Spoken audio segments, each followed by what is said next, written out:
Very good afternoon. Large panel. We're a full cricket team, I think so, at least. So yeah, it'll be tough to go in and out, but lovely to have views from everyone. Um, the board just shows time's up. I've just started. so so Omnichannel, I think, huge buzzword. I want to contextualize it in some way. We all understand in some way and form that we talk about a unified experience. But the unified experience transcends across the entire journey and life cycle of retail. Three or four facets that I can think of is uh, connected devices, stores, formats, customer experience, merchandise slash inventory, last mile. Each can be omni-channel versus not.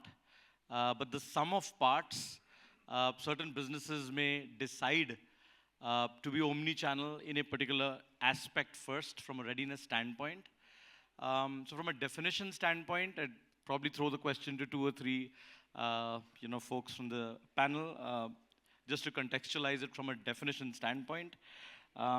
So Shefali, Lacoste, Krishnan from Titan, and Amit Shri, maybe three of you can just one after the other in whichever form, just help understand.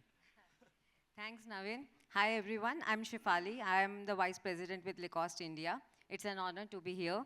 So to begin with, as we all know that digital revolution has had a great, massive, positive impact on the traditional rate fashion industry. So what used to be 10 to 12 hour of buying ceremony is now 24/7 experience. So customers now can shop from anywhere, either they are at home or they're traveling at any given point of time. So it clearly shows that now the needle has been moved and the emphasis is clearly on the convenience shopping. Now even the best part is that consumers, people know now that they can shop from multi-channels. If they want to buy one product, they can have an access to multiple channels and they can buy at their own convenience. So also, even if there is any product, they go to a store, there is any product which goes out of stock. So brands would use their internal network and will get them delivered at their home. So this is the elevated level of customer experience that we are talking about here, which now people use as the measure of standard to measure the customer experience. So if I talk about Lacoste, with us, digital technology, the transformation has really helped us in enhancing our horizon. People are now, we can reach people in a better ways. Through our e-com channel, we have our own website. So people who did not have the access earlier, now they can reach us, they can place order, on our website at any time, which was not the case earlier because we are not physically present, of course, in all the cities. So that's the best part, that now, we can reach out, we can have more customers across the country.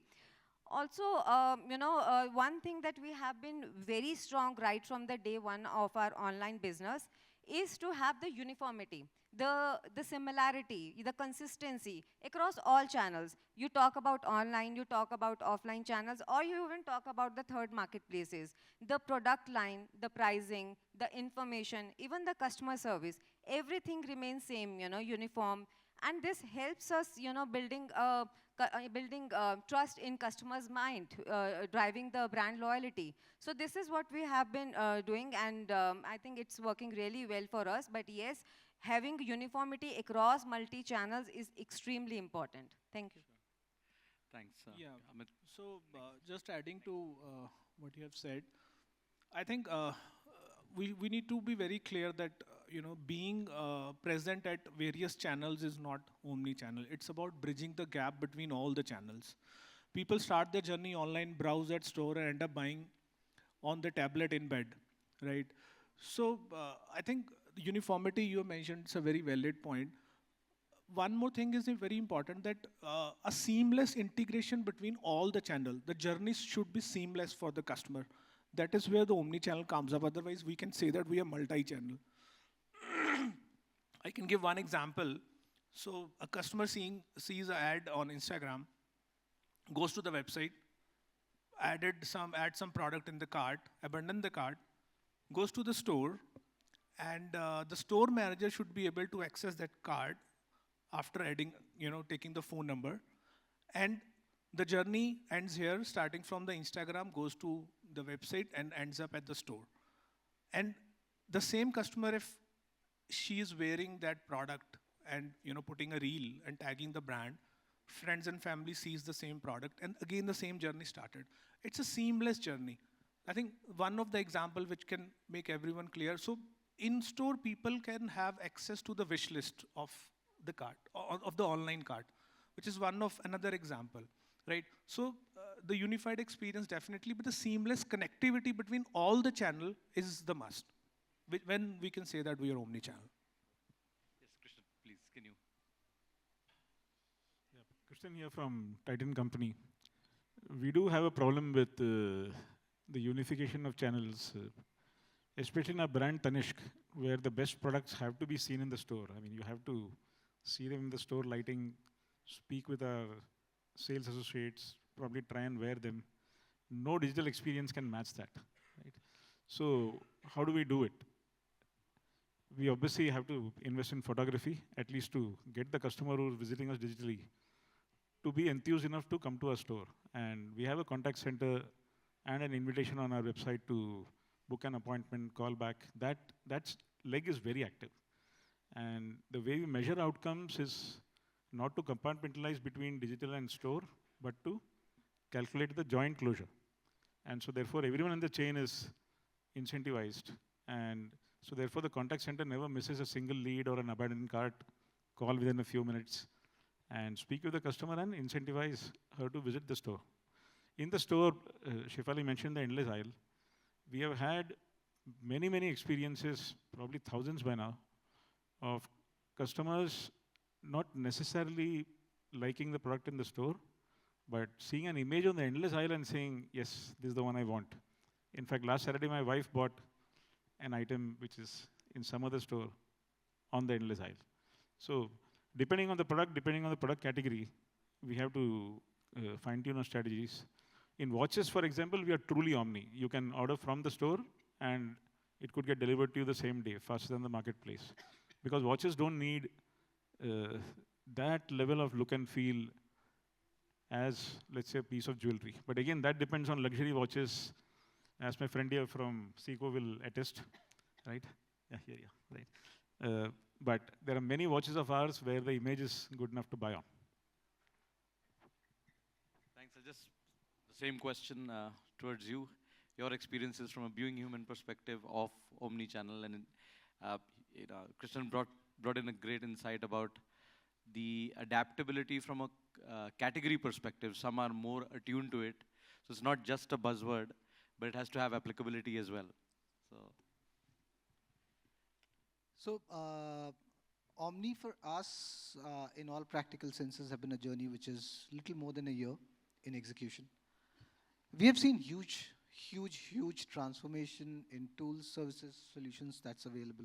This is a space while, we have spoken about Omni for quite a few years now, but the speed at which solutions in the back end are changing to adapt to all kinds of ideas that one sees out of, whether it's a consumption pattern, whether it is a business problem, all of that, that is amazing. So if you ask me frankly, yes. I mean, are we living in a perfect omni world? No. In a real true omni world, the entire inventory is one irrespective of the point of sale.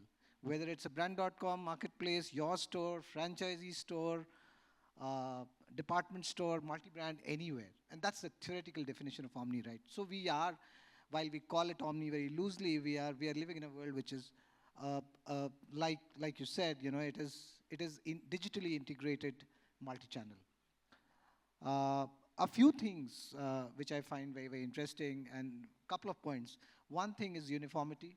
Uniformity of content, price, delivery experience, and return experience. If we get these four right, then the next level of journey begins. If you ask me frankly, I think all of us are at various stages of getting the execution right. In theory, we know what needs to be done, but reality is there is a party which is the consumer involved, and that consumer is an important stakeholder in the entire execution, right? So that's one thing. The second thing, which is still, if you ask me frankly, to be cracked by everyone, and I think Bidyut will agree here on this, is the fact that you have multiple commercial models of operating stores, right? So there are COCO stores where it is your GST. It's very simple. But the moment there's a franchisee and then there's another GST that comes in, the tax laws are not sort of soft enough to be able for you to be able to execute it right. And trust me, in last 6 months, I have seen 3 solutions thrown at me, and I'm telling you that I'm experimenting with one. I don't know how will it fare out. In 2 to 3 months' time, I'll know how is it working for me to be able to make the franchisee store inventory as a part of the net of Omni as well. In fact, we're working on 2 solutions. So a lot of moving parts. It's a world that we discover new every day. Right from pricing challenges, and we are a category we are a brand and a category which deals with youth. We are present across multiple platforms. Pricing on Myntra has to match on Flipkart, and that same old stocks inventory, if that is getting sold, has got to be available in my 3PL warehouse or at the back of the house in my store, has got to be serviced, and it's got to be serviced from the nearest pin code, right? So all of these are multiple moving parts. If you ask me frankly, in last year, we have started to sort of learn a little from the data that we are seeing. A lot to be learned, a lot to be executed. But one thing that has worked for us is we weren't scared of experimenting. If something came our way, we said, let's try. We'll figure. And if it doesn't work in 15 days, that it's not going to work in 6 months. Yep. Thanks for that. I think the first set of speakers have come in more from an overview perspective on multi-channel. We'll just take the next detour for this piece, which is more on the customer experience side. I'd like Bidyut, Ullas, and Nirdosh to please share their views from their current experiences on the consumer. I'll just add a caveat here. Do you feel that the Gen Z customer is more an omni-channel customer than a traditional customer? And what are brands doing in this journey? Are they even being able to segment it and cut and slice and dice it from that standpoint? Yeah, sure. See, as a marketer, you always want to understand your consumers a little better. And today, the first-party data you get actually helps you segment your consumers. You have people who are value seekers. You have people who actually do more online. And if you're asking Gen Z, it is actually more online. It's not so much Omni, but more sitting at home and shopping through a website. And they actually use it as a trial room, so they will order 3, and they'll keep 1 or 2, the rest comes back. So every 3 pieces that we sell, 1 comes back. So that's the current thing. So from a consumer standpoint, I think it is extremely important, the segmentation that we get from the first-party data. And then once you do that, you actually are able to do a lot of customization in the messaging that you do to your consumers. So we are a company which does from fabrics to apparel to ceremonial wear. So therefore, we can actually target somebody or his or her family when they're actually buying for an occasion like a marriage. So once we get to know that they've bought something for the marriage, we know that the entire family will need something to be dressed up. They will also get a lot of suits stitched from our stores. Therefore, there is a concept called made to measure, where we have a concierge service. So we actually send it to them saying, hey, if you are already a customer, you don't have to come into our store. You just put in your telephone number and tell us if your size is same, if your body has not changed. We'll send you the swatches online. You have a look at it. You order your suit or your whatever sherwani. It'll come to your place delivered. So to me, that's the convenience of Omnichannel, that you've once shopped and we have all your data and your body measurements. You are able to target that consumer and actually generate a revenue using your Omnichannel approach. Even when you look at third-party websites, our own .com, our own stores, they are pretty well connected. The only part which is not connected is today franchisee outright stores, what Vivek talked about. The GST number coming in and the tax laws coming in. It's very difficult to pick up something from there and sell it. So that's the biggest challenge. I guess it'll remain for some time till we figure out a automated system done by the government, mandated by the government. Sure. So that one challenge which still remains where still physical shopping happens. But from a consumer standpoint, Omni means the consumer is looking for some amount of convenience. Therefore, if you could look at your data, if you look at your segmentation of consumers and create a personalized messaging to them, which takes advantage of your omni-channel, which takes advantage of the capabilities that you have in your omni-channel, there is a good amount of sales, a good amount of inquiries which gets generated is what we have seen. We've seen also in cases of when you do end of season sale, there are value seekers who buy in bulk. Now, there are times when we actually send them a messaging through our D2C site. And the first 2 days of preview, these are the guys who come in and, I mean, menswear is menswear at the end of the day. You can actually go and shop for formal shirts and trousers online. A black trouser is a black trouser at the end of the day. There's not too much of variations you can do. You love our fit, you love the brand, you can come on board and buy it. So therefore, to conclude, when we look at consumer, we first segment the consumer and see where is the consumer sitting. Is it a new guy? Is it a millennial? And therefore, then we create some kind of messaging which is personalized to that person, and then leverage omni-channel to see if the convenience factor works for him. That's something which really works for us. Fair enough, thanks. Lasya. Hi. Adding on to a lot of points most of you have mentioned, 3 keywords from your question. 1, Omni. 2, e-commerce. 3, Gen Z.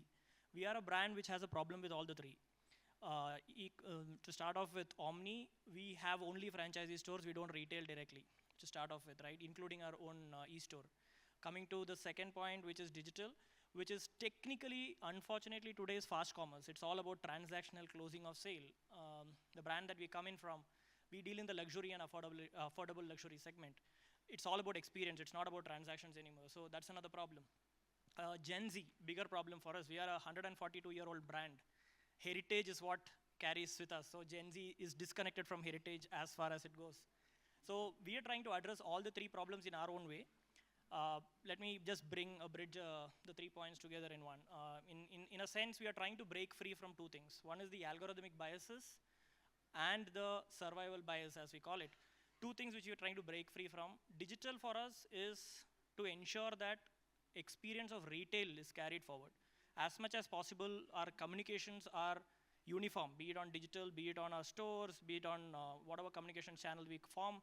The unification of communication and the end point being the visual merchandising, right? The key, the highlight of each product, the representation, the story each product tells. That's the unification that we look at from an Omni point of view. So across the country, if you go to our boutiques today, the highlight story around every single SKU, the story is told is the same. And the props or the smaller items that is used to display or enhance that product, the unification of that is become the key product for us in our brand journey altogether. Coming to the Gen Z point, we are trying to break free from that communication of uniformity from, while you want to keep the heritage part, we are also ensuring that there's a separate set of product line which is communicated in a Gen Z fashion. Here again, the key is only communication. The product, the heritage, the technology is all carried from the legacy of Seco brand, but the communication changes. So we are talking young, vibrant, fast-moving visuals to attract the young Gen Z generation. The rest, the heritage carries on for our luxury brands. So that's how we look at unification. Insight where you probably transcend a larger cross-section of the consumer. Yeah, please.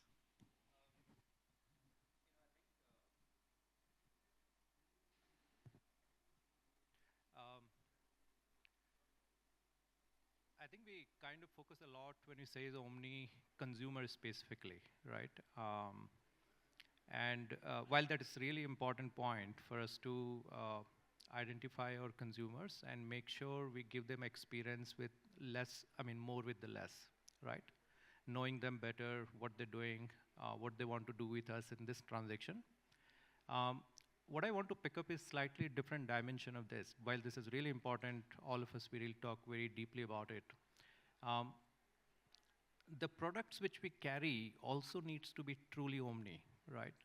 Which essentially means I should be able to connect every single product in my inventory to every possible customer out there in the field today, right?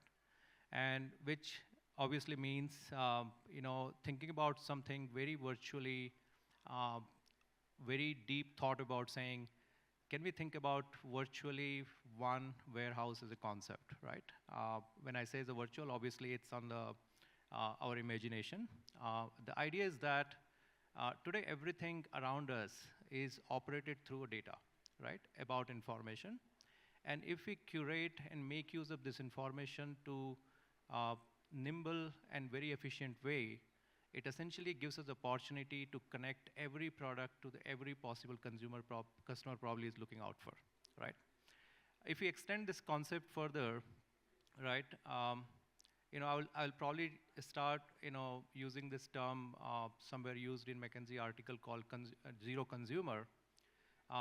Gen Z doesn't necessarily means the just younger people, but obviously if you think about our behavior as well, we have been changing our behavior on how we want to do our transactions, right? We don't want to be asked too many questions. We want our retailers to know about everything what we are looking out for by saying less. And in that term, if you look up, we are also the ones who is zero friction, zero boundary customers. And essentially, we as a retailers need to adapt to that, right? So a customer walking into any means of a communication with you, could be your physical store, could be your online store, could be multi-brand store, could be from anywhere.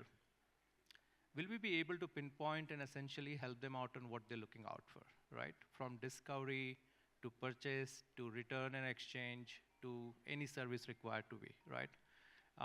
So essentially additional dimension, we should look entire business as a omni, not just consumers. Consumer definitely very important part, but our products are also very important part. Their experience, their service, everything needs to walk into that category where we are able to give them seamless and frictionless experience to them.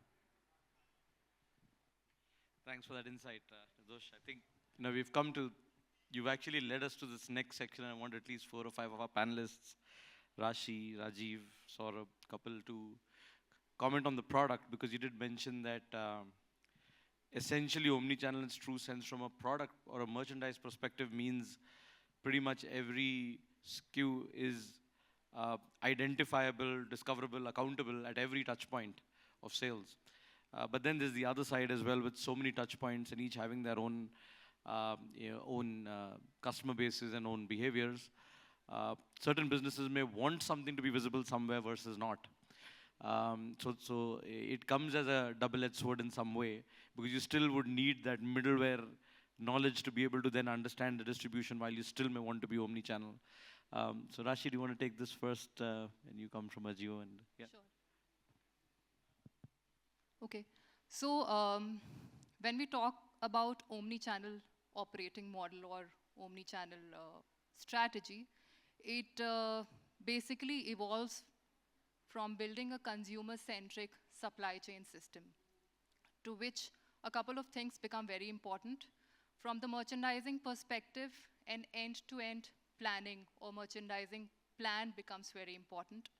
Information flow is really important. When I'm saying information flow, it's not only to do with your systems talking to each other, but your cross-functional teams talking to each other.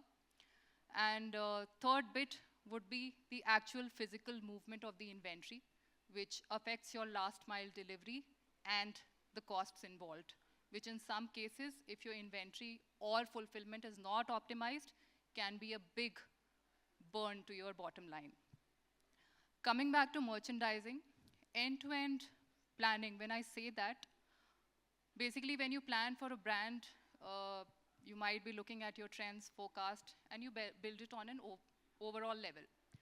But when you are operating on an omni-channel model, basically you need to disaggregate your overall plan into separate channels.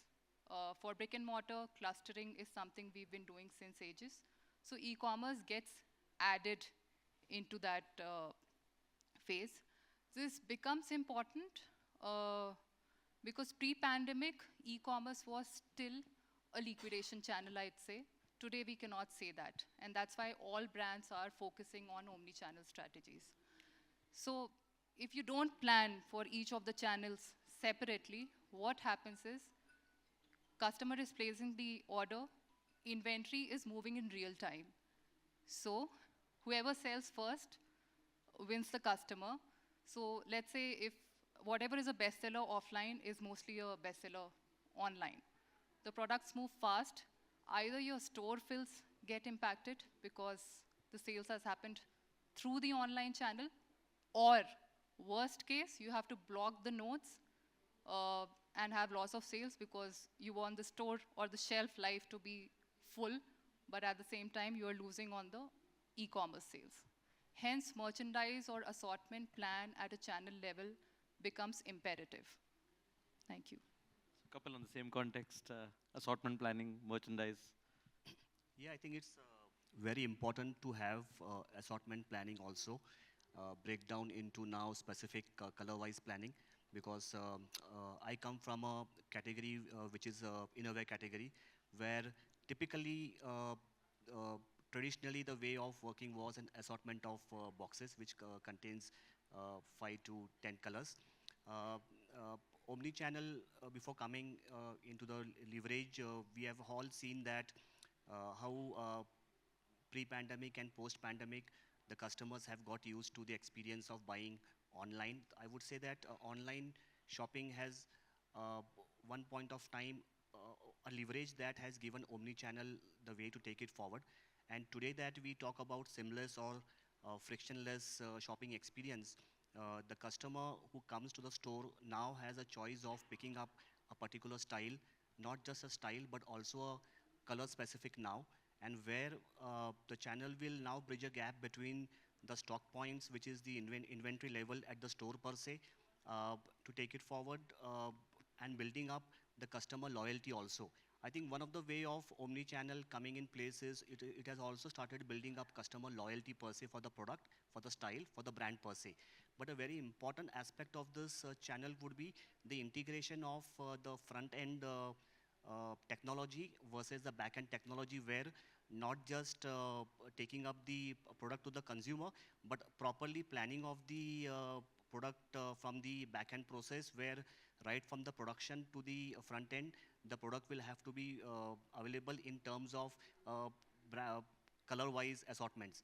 I feel that the channel will only build up when all these systems would be knitted together and integrated, where technology plays a very important role. Saurabh, would like to come in here? I think most of the points are covered, but I just want to, take a step backward, and I probably want to, why, first of all, why Omni, right? Why are we discussing this? In past 2 days, I have been part of different meetings and different conversations. We are talking about tech, we are talking about AI, we are talking about Omni, and we are talking about various logistic solutions and all. The basic principle is same, that we want to be relevant to the customer. We want to be preferably relevant, or basically preference for any customer which links to our portfolio. Second is optimization of inventory, which is basically the cost for any brand in today's world, right? So that is something which we are trying to figure out a solution. In earlier, what used to happen, the orthodox retail used to be when people used to visit the store sales staff used to say, sorry sir, we don't have the stock, and we will provide you after a week, or probably after 3 days. Why that has been a pain point, or so much of importance now? Because people have also realized that cost of acquiring a new customer is pretty high. So it becomes more important in today's scenario that whatever customer base we have, we become relevant for them. Today's sale lost will be lost for a week. He is not gonna come back. There is a cutthroat competition of various brands in every category, right? So it's not about online linking to basically offline. Yes, in retrospective it is, but it's basically how are you maximizing your entire inventory yes, there are constraints with COCO model or a outright model and different models we operate, and rightly pointed out by my friend. But the point is that whatever maximum utilization, we might not be 100% Omni, right? But how can we maximize 80, 90 or 95% of our inventory which is lying in the store? We handle as a Apparel group almost a bouquet of 10 brands, right? We might not be might not be able to integrate every inventory for every brand, but then can we pass on the benefits from one brand to another brand? When you shop for one brand, you can always leverage it out from a different brand. You purchase something today in Charles and Keith, you like the bag, probably you can have a cup of coffee in Tim Hortons. So, that's something, an advantage of a loyalty program, to pass on, to use your strength, to use your entire inventory, whether it is one brand, whether it is multiple brands, or whether it is, a portfolio, what you handle. So that's something which is very unique, and everyone is focusing on. Fair enough. Some good additional points brought in there. Rajeev, from Neeru's perspective, as an ethnic wear brand, how do you look at omni-channel inventory exposure, because it's a different kind of a product?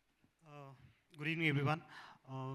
Just a small thing about Neeru. We sell a 1,000 rupees kurta to a 4 lakh rupees of lehenga. I was telling this to a lot of people just to tell you, the kind of width which we carry. And that becomes a challenge, when you get into omni-channel. Similarly, our store sizes are different, 1,000 square feet to probably 25,000 square feet. The categories are huge. Unlike any other ethnic wear, or for that matter, men's brand, we have lehengas, ghagras, saris. Name something in ethnic wear, we have got it with us. Now, when that kind of complexity is available in business, is a problem for us at times when we look at omni-channel, because you can't take every product to all the customers, right? So we have done this. In the past, what we have done is we have actually started with our marketplaces for liquidating purpose, a lot of old merchandises 4-5 years back. That's how we started. But when we started putting up the new merchandising, the new style, that is where we started connecting more with our customers. The revenues have doubled. So that is where we started. But then the problem remains the same, saying that, how to it. So what we do normally is we have a collection. So we have a very strong, sourcing. So what we do is, we are present in LFS also. We are present in Lifestyle, Shoppers, Pantaloon, and our EBOs, and then the marketplaces and our D2C. So what we do is we curate the lines, right? That's what we do. I think everyone has spoken about. That's what we do. We curate the lines. We know what is selling. Probably a customer of Lifestyle want to have, or a customer of a Shopper Stop. Similarly, in D2C, our ASPs are different. Our ASPs for D2C is close to 5,000. If you look at our marketplaces, the ASPs are not the same. So you need to have different collection. There's something which we never tried offline, is selling really well online. I mean, never thought that we'll be able to sell something like that in our stores, but that we have seen that selling in marketplaces. So the key over here is to curate your lines, and if you have good sourcing, which fortunately we have, to bring the latest trend into the market. So what we do is we curate the lines, what does to sell in the marketplace. In marketplace also different, the Myntra is something different, Flipkart is different. You need to choose where you want to be and what volume you want to be in. For us, probably Myntra is much better, along with our D2C, So similarly, you need to choose your channels. You can't be everywhere, but at the same time, make sure that you're available for your customer. The visibility is there for the customers. Good. So I'll just double. I'd like to just add on. One of the key challenges which we faced while integrating all our channels within Reliance. So we have Trends, we have Azort, we have Usta, we have Kalanikethan, we have Avantra. So one of the key challenges that we faced is we had products starting 99 up till the luxury products have no limit. And sometimes it just does not make sense to have products online which will, for which even if you sell 3 units, you'll not be able to cover the costs, the last mile delivery. But I think technology today has made it very easy for us to unplug or delist the inventory or manage your nodes very efficiently. So in fact, in the last segment, that Rashi also had a thought about setting up a consumer-centric supply chain mechanism as a cornerstone for omni-channel. Vivek, you wanted to double-click on that as well? Yeah, This is typically when you talk about supply chain, uh, the first thing that comes to our mind is everything that's happening in the back end to get the inventory to the right place, right? So the way we see this piece at Being Human, because our journey is not very long on Omni, we've had the luxury of learning from experiments of a lot of our industry colleagues and our previous organizations. So there are a few moving parts. First part is the consumer and the point of sale. So whether the point of sale is a store or your brand.com or a marketplace. And I'm just currently restricting the conversation to the current operating space while more is opening up, right? So there's one element. The other element is your POS or your own system to invoice. The third element is OMS that you're using because consumer is buying online, picking at store, or the store is delivering or buying at the store and returning at the store, or buying online, returning at store. So multiple such permutations and combinations are happening, right? So this is the most obvious part of the front-facing supply chain that all of us discussed. But I think somebody mentioned that when we're planning assortment and the inventory, what happens is that something which is a bestseller offline is also a bestseller online. And what happens typically is more often than not, you're stocked out on your bestsellers in both the places, or you decide to say that, okay, I'm going to hold it on for my store and switch it off online because, otherwise I'll have regretted consumers at the store. And that's one regretted consumer that all of us traditionally see very, very seriously. There's another part of supply chain, and that's something which is traditionally not been seen solving this problem. But something that we have discovered over past 6 months of looking at the data, me and my team, is how this assortment available at the store. Because at the end of the day, the store is, while it is a store for the consumer, it is also a delivery center for orders that are getting generated online. And you rightly said that consumer is not only buying discounted merchandise, consumer buys a lot of fresh products on MRP, and those orders get serviced from our stores. Yeah. How you're phasing the assortment, how you're phasing the inventory. So there are two parts to consider here. One is the rate of sale. The second is the speed of delivery. So we've been able to sort of use a system, and we're 6 months into it, a system that kind of helps us manage the buffers more intelligently. System learns, and we're sort of hopeful that in about 12 months of data, the system will be able to also help us identify the kind of OTBs one need to peg at across categories on product attributes that whatever one captures, right? So there's one end of the supply chain, which is OMS, POS, and delivery. The other part that is actually feeding the rightful inventory in the POS, which is your back end, if that gets more intelligent. And as we see that working better, harder, that one problem statement which is there that, my bestseller is going to get sold out at the store because orders are going to get generated through the night when the store is shut.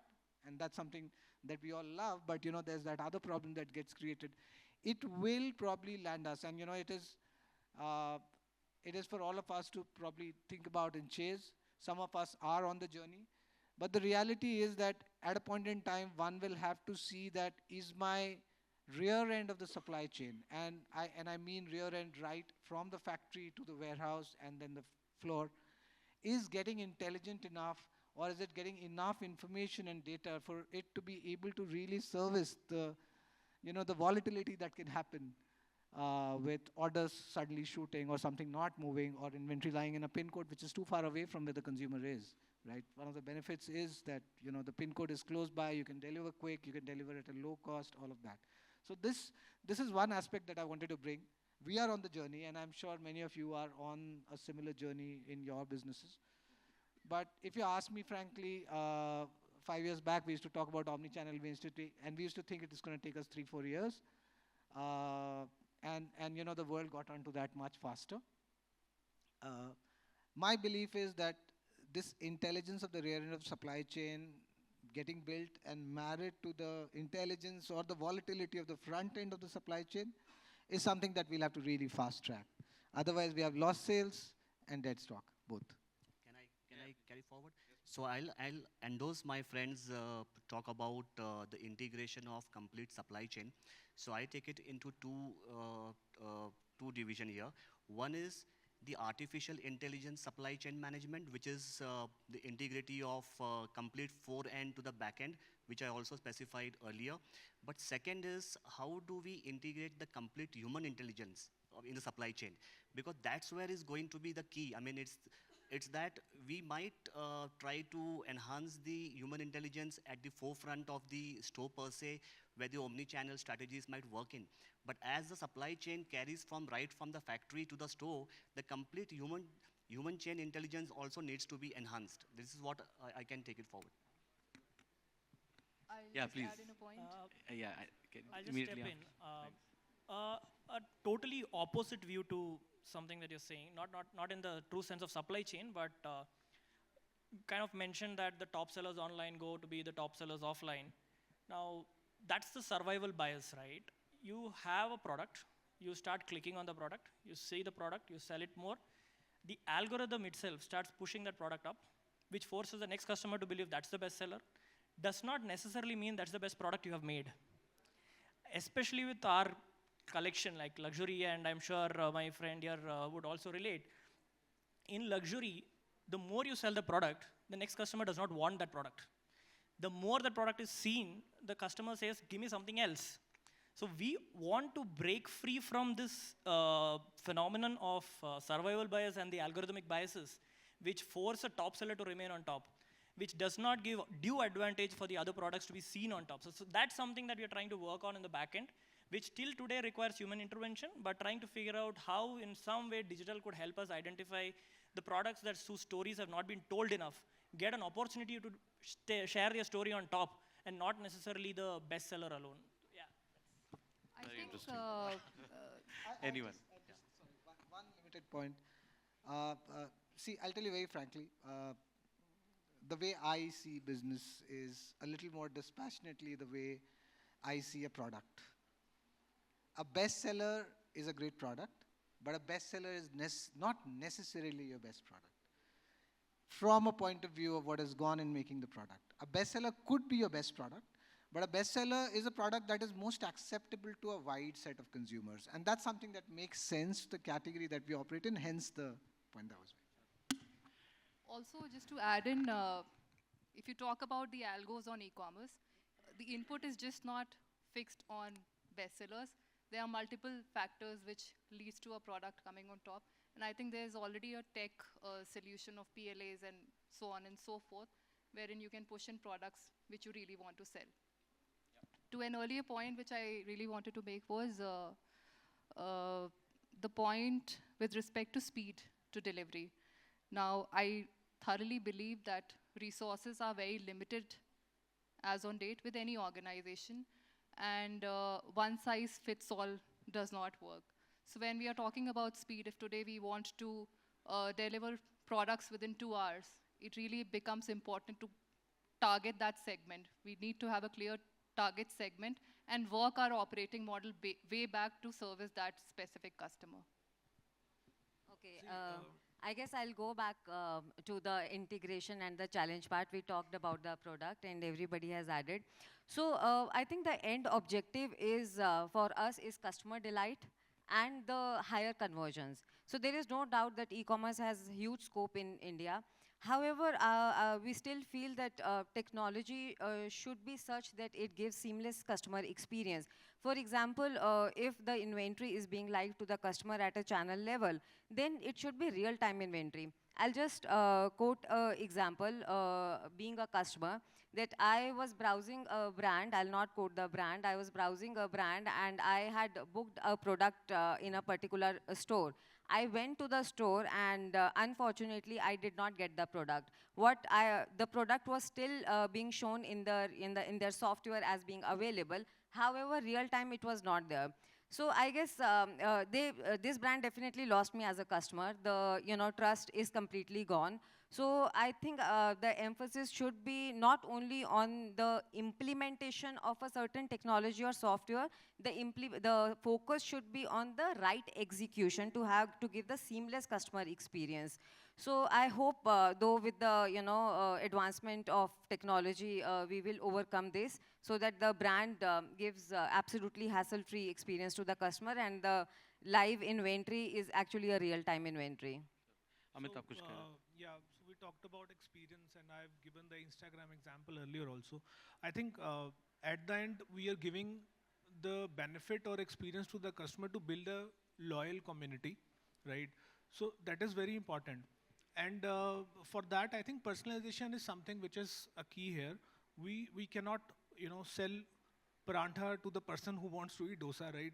Each time. Either we can give a lot of referral points or whatever offers, right? So personal, I would like to quote, India is the United States of India.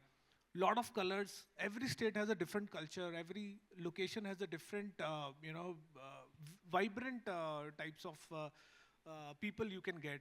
Like they have certain experience, they have certain likings. So personalization is also a very important factor which we need to take care of. And AI is definitely helping us in doing that, because understanding the customer buying patterns or behaviors and all that stuff. With Unicommerce, you need to add this personalization aspect to get the successful implementation and outcome. Sure, thank you. I'd like to bring in Krishnan and Bidyut on the next, I think we've got 10, 12 minutes to go. For Omnichannel, we've talked a lot about the customer, who's driving the actual pace of Omnichannel. We've talked about the assortment. We've talked about a lot of tech. The last mile, I'd like to know your views on that, because actually Omnichannel fulfillment is the actual, million-dollar question there. I think accompanied with that, probably there's tech and logistics in place from a 3PL standpoint as well. But there's also a lot of training at the store level that really is one of the bigger issues in the actual on-the-ground implementation of Omnichannel. So any views on that, basis your experiences, Krishnan and Bidyut? Yeah, so you're absolutely right. Our friend talked about human intelligence versus artificial intelligence. See, a lot of times when we started implementing Omnichannel, we saw stores' refusal to actually let go of the product. And try and understand, these are franchisee stores. Our products are expensive products. And on certain products, we create only so many number of pieces. Now, order is generated by somebody else. This guy doesn't want to let go of it, because along with that, he will sell a lot of other stuff. Once a guy decides on an ensemble, we dress him up actually. So that's a problem. First of all, as a company, we created certain ground rules. So that was created. Then we did a lot of training to the staff on the store, saying that, hey, you're letting go of something, but tomorrow you generate an order for something which you don't have. You will get from the other store. So let's create an ecosystem where we're able to make sure that the product moves seamlessly to the place where the demand is generated within a stipulated period of time. Today's consumer, somebody talked about on-time delivery, bad experiences at store. Yeah, the consumer wants instant gratification today. They're not even ready to wait for 3 to 4 days. Can I get it today evening? I'm in the mall, can I get it in a couple of hours and come back and pick it up here? Those are the conversations we get to hear. So it is extremely important to create certain boundaries around how the ecosystem works, right? So that there is a seamless product movement across whatever channels you're doing. It could be your stores, it could be your warehouse, it could be your D2C warehouse from wherever. And secondly, there's a lot of on-ground training to be done and people to be told what's in it for me. Sometimes you do the entire training, but don't tell them what's in it for me. So they feel that I'm doing a service to somebody else. Actually, if you establish a good ecosystem, you're making sure at some point of time, if you're generating an order for which is available somewhere else, you're making sure it's coming to your store. A lot of times we have third-party websites where our stores' products are listed. Now that's a different channel. It's so extremely important to tell them that we are an organization. Let's not look at your channel that you are EBO or you are a franchisee store, and because an order is generated on an e-com website, finally we are selling product. We are making a product user base big. we're expanding a consumer base. So it is so important to paint the larger picture. Sometimes people don't get that at a store level. So that's something which we've taken a lot of effort to really create modules, download the modules, and explain to them what's in it for me. Any thoughts, Krishnan, on the last Again, mile? go back to the example of the endless island jewelry. So we have had, like I said, many cases in which the customer is in one store, the product is in some other store, and the customer likes the image of the product, and she's sure that she'll pay the advance. Now, what's the incentive for the other store to send? Especially the other store is a franchisee, right? So incentivization actually had to be created so that the store that is holding the product sends it quickly enough. And with that structure in place, we have had a very, very encouraging outcome on this mode of selling, right? And obviously this tool enables all forms of retrieval by price, material. Now we have introduced image as well. That's the easy part, right? That's within tech. But how to ensure that behavior is created and sustained is really the game here. Now we have begun this journey in the watches domain as well. Our technology connects each of our stores nationally. But will every watch store look at an Omni order that's been placed when they're also focusing on customers walking in and having those conversations, right? So they have to keep looking at the technology to see if an order has come, pack it and keep it ready.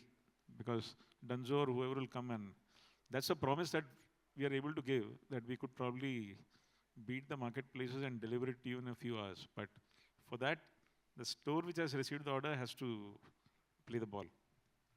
Nirdosh, any One thought? last point. So on the fulfillment part only, so this is a real business case. So when you say Omni, there are few touch points wherein you buy online and return offline. You know, it's a good jargon. It's a good thing to, but you need to understand if it is viable for your business, right? So in India, we are still struggling implementing that part because of logistics and other things. We have 150 stores. But in Dubai, we have 6 stores, and the kind of logistics network there, we are able to achieve that, right? So I think instead of going with everything, I touched that point in my last panel discussion also, that you need to understand the business case and the viability of it. Only not by just going with what others are doing or what is required for when you're implementing Omni, right? So this is what has happened. So we have not done that in India, but we have done that in Dubai because it is viable there. Excellent. At this last 5 minutes, anyone wants to come with any final thoughts, or Nirdosh, I Rashi, think anyone? I'll just make a point on the last mile fulfillment. I think omni-channel strategy, consumer-centric supply chain, all sounds very fancy, and every business has to be consumer-centric.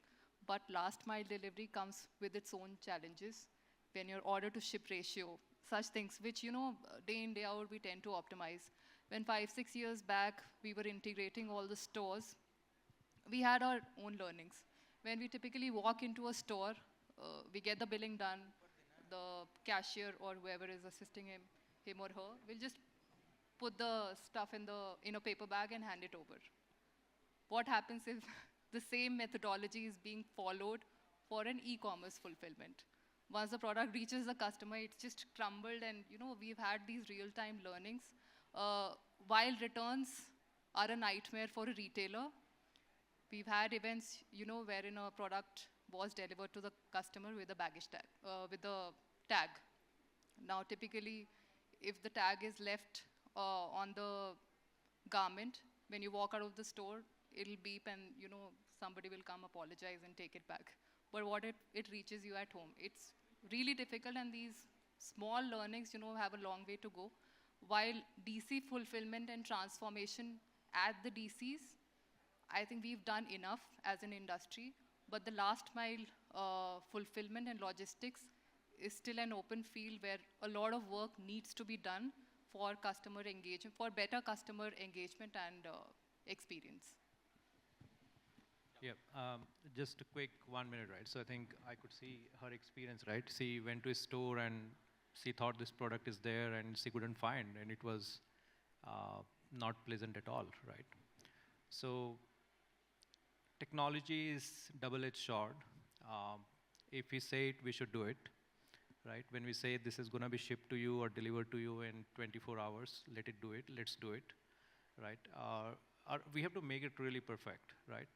If we do it something which some of these challenges could really put the experience like her to be, on a dock, is something we should really avoid.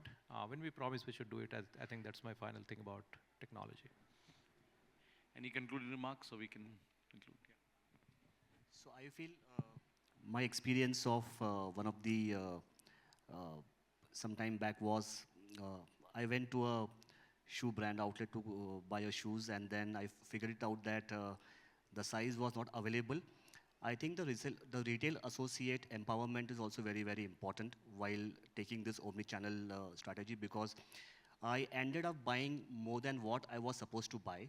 The only reason could be is the proper training of the mechanism on what way the omni-channel might work upon, and then considering the trust that the product has or the brand has, I think the retailer, the salesperson, he definitely convinced. So instead of going from a top to bottom approach, I think the company would also look forward from a bottom to top approach and making this omni-channel success in the complete supply chain.